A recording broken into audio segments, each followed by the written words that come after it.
মা, মা, excuse me, who are you? তুমি প্লাস্টিকের জাত না?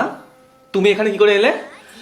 মামা, এই তো ওই দাদাটা আমাকে কিনলো দোকান থেকে। এই ছেলেটা না রাস্তার জিনিস যে কেন রাস্তায় ফেলে আসে না মামা? আপনি এরকম অপমান করছেন কেন? আপনার মধ্যে কি কাচত্ববোধ বলে কিছু নেই? শোনো, এটা ভদ্রলোকের বাড়ি, এখানে প্লাস্টিক জাতির প্রবেশ নিষেধ। And for your kind information, পুরো মানুষ জাতি প্লাস্টিক জাতিকে বর্জন করছে। ও রিয়েলি বর্জন করছে? আমাকে দেখুন, আপনার ভদ্রলোকের বাড়িতে আপনারই পাশে একই টেবিলে বসে গল্প করছি। শেষ বয়সে পেট টুবড়ে মানুষের লাথি খেতে খেতে ফুটবল হয়ে ড্রেনে ঢুকিস, ওটাই তোদের দুর্গতি হওয়া উচিত। দেখ না তোর আমি কি হাল করি এবার। মামা, তাও তো শেষ বয়সে মানুষকে এন্টারটেন করে যায়, আপনার মতো তো নয় রে বাবা, ভেঙে চুরমার হয়ে কাদেরই হাতে পায়ে ঢুকে যায়। এত বড় সাহস! ইউজ করে ফেলে দেবে রে তোকে। তোর জায়গা ওই রাস্তাতে, তোর জায়গা ডাস্টবিনে। তোর এখনই আমি ব্যবস্থা করছি, দাঁড়া দাঁড়া। মামা, ও মা, কি সুন্দর বোতলটা! এই বাবু আনলি?